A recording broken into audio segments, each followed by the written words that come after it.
আরে মিয়া বর্তমান তো সত্য কথা কইলে কারোর বিয়ে হয়? হ্যাঁ, ওই যে ওই পাড়া সত্তার কাকা চাল মুকুল আছে না, তার ভিটে মাটি শুনে, অথচ আমার গ্রামের জমি জাতি নিজেরে দেখায় যে সব জমি আমার, এই কইলে এক জমিদারের মেয়েরে এখন তো 3 বছর সংসার করার পর 2টা বাচ্চা, সেই বউ কি গেছে? একবার বিয়ে হইলে কি আর বউ যায়? তারপর যদি বিয়ের পর একটা ধরায় দেয়া যায় রে ভাই, তাইলে তো কোনো কথাই নাই। এই এই মিথ্যা বানোয়াট কথা কয়ে আমি কোনো মায়ের বিয়ে করতে চাই না। যে মাই আমার আসল পরিচয় যায় না, সত্যটা যায় না, আমার বিয়ে করব, হেরে আমি বিয়ে করবো। নাইলে আমি গেলাম, আল্লাহ হাফেজ।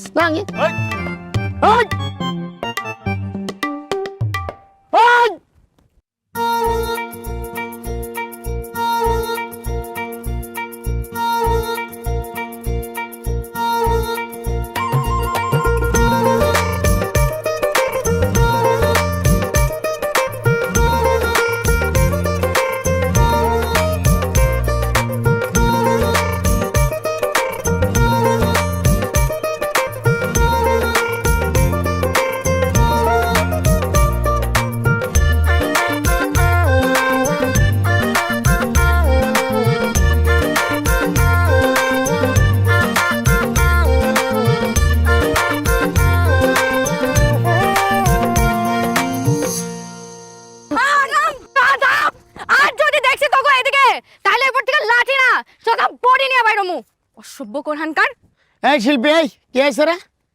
আর কইেন না, প্রত্যেকদিন বাড়ির সামনে এসে আমরা গুলা আড্ডা দেয়, সিগারেট খাই, সিলে গান গায়। আব্বা তো কতবার মানা করছে, মানা তো শুনি না, এখন আরো বেশি করে। এর লেগে চিন্তা করছি আনতে সোজা আঙুলে যেহেতু ঘি ওঠে না, আঙুলে প্যাকা করবো। এর লেগে লাঠি নিয়ে নামছি।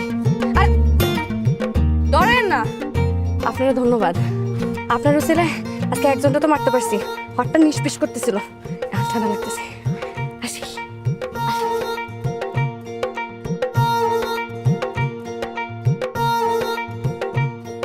মায়াটা কে করক ভাই?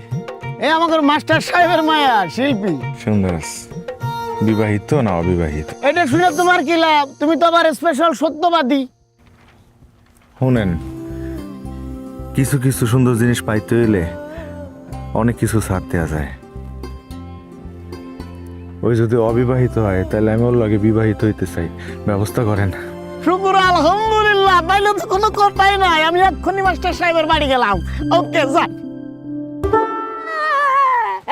ধরে ধরো, আমি